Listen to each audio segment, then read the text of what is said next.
जय हनुमान. आजकाल आपण पाहत आहे की क्रिएटिन मुलं जास्त यूज करत आहे आणि सध्या तर पोलीस भरती सुरू आहे. तर क्रिएटिन हे सप्लिमेंट खूप जास्त प्रमाणात माझ्या शॉपमध्ये पण सेल होत आहे.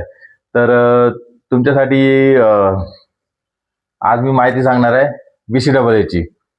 हे BCAA जे राहते हे ब्रांच चेन अमिनो ॲसिड असं याचं नाव आहे आणि याच्यामध्ये 3 प्रकारचे अमिनो ॲसिड राहतात. ल्युसीन, आयसोल्युसीन आणि व्हॅलिन या 3 प्रकारचे अमिनो ॲसिड राहतात. आता हे वर्क काय करते, आता जे पोलीस भरतीवाले जे मुलं आहे तर त्यांच्यासाठी हे खूप इफेक्टिव्ह सप्लिमेंट आहे. म्हणजे त्यांच्या रनिंगमध्ये किंवा त्यांचे वर्कआउट आता जास्त प्रमाणात होत असेल तर जिम आहे, त्यानंतर रनिंग आहे. माझ्या जिममध्ये खूप सारे मुलं येतात तर त्यांची रिकव्हरी होत नाही लवकर.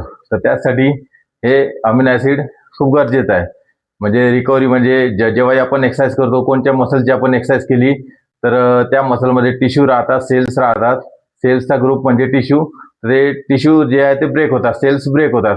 ते ब्रेक जर झाले तर दिवसेंदिवस आपलं इंजुरी वाढत जाते. तर ते रिपेअर करण्याचं काम BCAA करते. याच्यावरतं EAA म्हणून पण येते, पण आज आपण BCAA वर बोलू. तर ते टिश्यू जे आहे ते ब्रेकडाऊन पासून आपल्याला वाचवते हे सप्लिमेंट.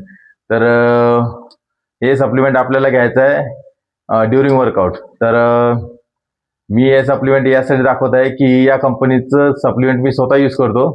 त्याच्यामुळे हे मी दाखवत आहे किंवा तुमचा कोणता ट्रस्टेड ब्रँड असेल त्या ब्रँडचंही तुम्ही यूज करू शकता. तर हे आपल्याला ड्युरिंग एक्सरसाइज म्हणजे एक्सरसाइजच्या मधात हे सिप करून प्यायचे आहे आणि जास्त प्रमाणात घ्यायचे नाहीये. जेवढी याची सर्विंग दिलेली आहे, जसं जास्तीत जास्त 10 ग्रॅम पर्यंत सर्विंग राहते सर्व कंपन्याची, तर फक्त तेवढंच यूज करायचं आहे. भेटूया नेक्स्ट व्हिडिओमध्ये. थँक्यू.